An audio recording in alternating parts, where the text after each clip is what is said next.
میرا نام میرب خان ہے۔ میرے والد صاحب میرے بچپن میں ہی فوت ہو گئے تھے۔ والد صاحب کے انتقال کے بعد میرے دھدیال والوں نے میری والدہ کو گھر سے بے دخل کر دیا تھا۔ سسرال سے نکالے جانے کے بعد میری والدہ نے اپنے مائکے کا دروازہ کھٹکھٹایا۔ جب تک میری نانو زندہ رہیں تب تک کسی نہ کسی طرح میری والدہ کو مائکے میں سر چھپانے کے لیے جگہ ملی رہی۔ گو کہ اس گھر میں بھی میری والدہ کی حیثیت ذاتی ملازمہ سے زیادہ نہ تھی، لیکن پھر بھی یہ تھا کہ سر چھپانے کو چھت میسر تھی۔ محرم مردوں کا سہارا بھی تھا، لیکن جو ہی میری نانو کا انتقال ہوا تو اس کے تیسرے دن ہی ہم کو بھی اپنا کوئی نہ کوئی بندوبست کرنے کا کہہ دیا گیا۔ میری والدہ اپنی ماں کی موت کے دکھ سے بھی نہیں نکل پائی تھی کہ ان کے سر پر ایک نئی مصیبت آ کھڑی ہوئی تھی۔ میری والدہ نے میرے ماموں کی لاکھ منتیں کی کہ کم از کم نانی کے 40ویں تک ہم کو گھر میں رہنے دیا جائے، لیکن ہم کو تیسرے دن ہی گھر سے نکال دیا گیا۔ ہمارے پاس فقط تن پر پہنے گئے کپڑے، سر پر اوڑھا ہوا دوپٹہ اور پاؤں میں جو جوتا تھا وہی جوتا تھا۔ آدھا آسمان تو ددیال والوں نے چھین لیا تھا اور باقی جو بچا ہے وہ میرے ننیال والوں نے فتھیا لیا۔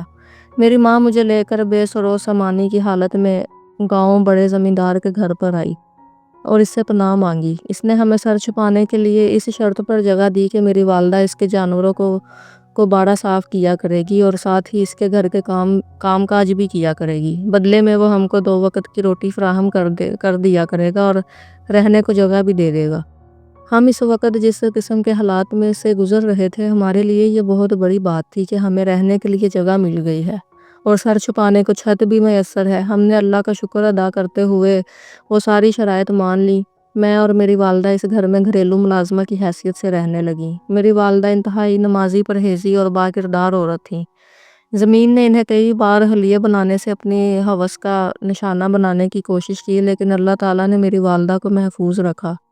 ہم لوگوں کی حویلی میں صبح 8 بجے کے بعد داخلہ ہونا ہوتا تھا، کیونکہ اس سے پہلے گھر کے تمام افراد سو رہے ہوتے تھے۔ میری والدہ تھی کہ صبح 4 بجے اٹھ جاتی تھی، اٹھ کر اپنی تہجد ادا کرتی تھی، پھر نماز فجر ادا کرتی تھی اور اس کے بعد بیٹھ کر 1 یا 1.5 پارہ قرآن پاک کا پڑھتی تھی۔ ان تمام کاموں سے فارغ ہو کر ہم لوگ حویلی میں چلے جاتے تھے، وہاں لوگوں کو ناشتہ کرواتے، اگر کچھ بچ جاتا تو وہیں سے خود بھی ناشتہ کر لیتے ہیں، نہیں تو پھر گھر آ کر خود ناشتہ کرتے۔ اس کے بعد وہاں جا کر دوبارہ کام کاج شروع کر دیتے اور پھر وہاں سے ہماری واپسی رات کا کھانا کھلا کر ہوتی تھی۔ یہ ہے ہمارا روزمرہ کا معمول تھا۔ ہمیں زمیندار کے حویلی کے ساتھ ہی ملازمین کے ایک کمرے میں رکھا گیا تھا۔ مجھے حویلی میں بیٹھ کر ٹی وی ڈرامہ دیکھنے کی عادت پڑ گئی تھی اور میں اکثر وہاں سے لیٹ ہی گھر آیا کرتی تھی، لیکن چونکہ میرے گھر کا ایک دروازہ حویلی کے اندر بھی کھلتا تھا، اسی لیے میری ماں بے فکر رہتی تھی کہ مجھے آنے جانے میں کوئی پریشانی نہیں ہوگی۔ لیکن میری والدہ اس بات کو لے کر بہت پریشان تھی کہ چودھری یا ان کے بیٹے کا کردار اچھا نہیں تھا۔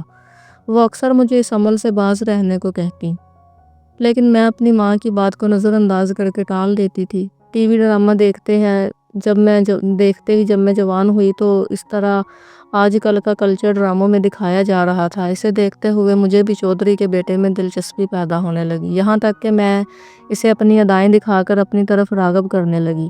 میں یہ سب کچھ اپنی ماں اور حویلی کی باقی مکینوں سے چھپ کر کرتی تھی، لیکن کہتے ہیں نا، عشق اور مشق کا سب سے پہلے اپنی ماں کو پتہ چل جاتا ہے۔ میرے ساتھ بھی ایسا ہی ہوا۔ میری والدہ کو مجھ پر شک ہو گیا اور پھر انہوں نے مجھ پر نظر رکھنا شروع کر دی، یہاں تک کہ انہوں نے مجھے رنگے ہاتھوں پکڑ لیا۔ مگر اب معاملات میری والدہ کے کہنے سے بہت آگے نکل چکے تھے۔ زمیندار کے بیٹے کو بھی میری ذات میں دلچسپی پیدا ہو چکی تھی۔ وہ بھی اکثر موقع کی تلاش میں رہتا تھا اور جو ہی موقع ملتا تھا میرے قریب آ جاتا تھا۔ جب اپنی والدہ کے کہنے کے باوجود اس عمل سے باز نہ آئی تو میری والدہ نے حویلی چھوڑنے کا فیصلہ کر لیا، لیکن میں نے والدہ کے ساتھ جانے سے صاف انکار کر دیا۔ جب میری والدہ کو اور کوئی صورت نظر نہ آئی تو اس نے چوہدری صاحب یعنی زمیندار سے ان کے بیٹے کی اور میری حرکات کی شکایت کر دی۔ چودھری صاحب نے شیطانی قہقہ لگایا اور میری والدہ سے کہا کہ تو میرے ہاتھ نہ آئی، لیکن میرے بیٹے کے ہاتھ جو چیز آئی ہے اسے تو آنے دے، ہمارا بھی کچھ حق ہے تم لوگوں پر، آخر تم لوگوں نے ہمارا نمک کھایا ہے۔ جب میری والدہ کے پاس اور کوئی وسیلہ نہیں رہا تو انہوں نے مجھ پر سختی کرنا شروع کر دی۔ والدہ نے مجھ پر سختی کی تو میں نے روتے ہوئے والدہ کی شکایت اپنے عاشق سے کر دی۔ میرے عاشق نے میری والدہ پر جھوٹی رپورٹ درج کروا کے چوری کے کیس میں میری والدہ کو جیل میں بھجوا دیا۔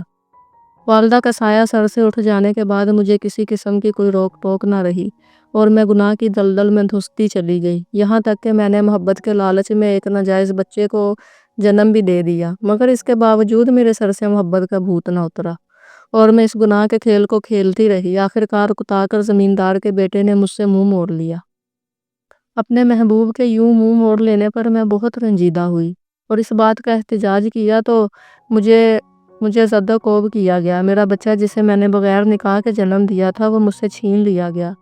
وڈیرے کے ڈر کی وجہ سے گاؤں میں سے بھی کسی نے مجھ سے کوئی ہمدردی نہ کی۔ میری واحد ہمدرد جو میری ماں تھی وہ جیل میں قید تھی۔ گاؤں کے تمام لوگ ہمارے رشتہ داروں سے بھیک مانگنے لینے کے لیے جب اور کوئی صورت نظر نہ آئی تو میں دوبارہ اسی زمیندار کے در پر آئی اور پھر خود کو اس کے سپرد کر دیا۔ پہلے اس زمیندار کا بیٹا مجھ پر اپنی ہوس مٹاتا رہا، اس کے بعد پھر زمیندار نے مجھے نوچنا شروع کر دیا۔ جب زمیندار کا دل بھی بھر گیا تو اس نے مجھے حویلی کے ایک ملازم سے بیاہ دیا اور اس کو سختی سے حکم دیا کہ مجھے حویلی میں ہی رکھا جائے، کہیں باہر نہ جانے دیا جائے تاکہ میں کہیں فرار نہ ہو جاؤں اور جب وڈیرے زمیندار یا اس کے بیٹے کا دل ہو ان کے لیے لطف کا سامان بن سکوں۔ ایک عرصے میں ایسی اذیتناک زندگی گزارتی رہی۔ اس کے بعد بوڑھا ہو جانے پر میرے شوہر کو حویلی سے نکال دیا گیا۔ میں جو ابھی جوانی کی عمر میں تھی لیکن زندگی کے بہت سارے نشیب فراز دیکھ کر سمجھدار ہو چکی تھی، اب میری سمجھداری میرے کسی کام نہ آئی۔ میرا شوہر مجھے ایک جوے میں ہار گیا۔ یوں اپنے شوہر کے بعد میں ایک دوسرے جواری کے پاس چلی گئی، پھر وہاں سے تیسرے اور پھر پتہ نہیں کتنے مردوں کی میں ہوس مٹا چکی تھی تو میری جوانی ڈھلنے لگی، میرا حسن گہنانے لگا، لوگوں کو مجھ میں دلچسپی ختم ہونے لگی تو مجھے آزاد کر دیا گیا۔ لیکن اب یہ آزادی میرے کسی کام کی نہیں تھی۔ اب کسی انسان کو میرے جسم میں کوئی دلچسپی نہیں تھی اور نہ ہی مجھے دنیا میں کوئی دلچسپی تھی۔ میں اپنی سانسیں پوری کرنے کے چکروں میں سڑکوں پر بھیک مانگنے لگی۔ وہاں میری ملاقات کسی رحم دل انسان سے ہوئی جس نے مجھے ایک فلاحی ادارے میں پہنچا دیا، جہاں مجھے اسلامی تعلیمات دی گئی، نماز پڑھنا سکھایا گیا، اللہ توبہ کرنا سکھایا گیا۔ یہاں آ کر میری زندگی مکمل طور پر بدل گئی۔ میں آج بھی اسی فلاحی ادارے میں مقیم ہوں اور الحمدللہ راہ راست پر آ چکی ہوں۔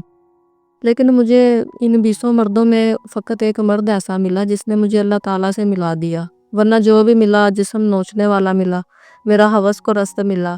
ان سب سے بڑی مجرم میں خود تھی جس نے اپنی والدہ کی بات نہ مان کر خود شیطان کی راہ پر چلنے کا فیصلہ کیا۔ میں نے اس چیز کی سزا پا لی اور ابھی پتہ نہیں حشر میں کتنی سزا پانا باقی ہے، کیونکہ میری والدہ ایک عرصے تک بے قصور جیل میں قید رہیں اور وہیں مر گئیں۔ مجھے بھی تقریباً قید جیسے زندگی گزارنی ہے اور پھر یہیں مر جانا ہے۔ ابھی حشر میں پتہ نہیں میرے ساتھ کیا کیا ہوگا، لیکن یہ ہے کہ میں اللہ تعالیٰ سے سچے دل سے توبہ کر چکی ہوں اور اللہ تعالیٰ کی رحمت سے نا امید نہیں ہوں۔ البتہ آپ لوگوں کو یہ نصیحت کرنا چاہتی ہوں، اگر کوئی بھی لڑکی میری راہ پر چل رہی ہے تو اس کے پاس آج بھی وقت ہے کہ آج ہی اللہ توبہ کر لے، واپس لوٹ جائے، نہیں تو اس کے ساتھ یہ دنیا جو کر جائے گی بلکہ آخرت میں بھی نکل جائے گی، جس طرح میرے ہاتھ سے اس وقت دونوں جہان نکل چکے ہیں۔ اس کے باوجود میں اللہ تعالیٰ کی شکر گزار ہوں جس نے مجھے واپس پلٹنے کا موقع فراہم کیا اور میں اللہ تعالیٰ سے رجوع کر چکی ہوں۔ ہر کوئی میری طرح خوش نصیب نہیں ہوتا، اس لیے بہتر ہے کہ پہلے انسان گناہ کی راہوں کا انتخاب نہ کرے۔ میرا مقصد آپ لوگوں کو نصیحت کرنا ہے، اس پر عمل کرنا یا نہ کرنا یہ آپ کا ذاتی فیصلہ ہوگا اور نفع نقصان بھی آپ ہی لوگوں کو پہنچے گا۔ میری ویڈیو اگر آپ کو اچھی لگے تو پلیز میرے چینل کو لائک، شیئر اور سبسکرائب کریں۔ اللہ حافظ۔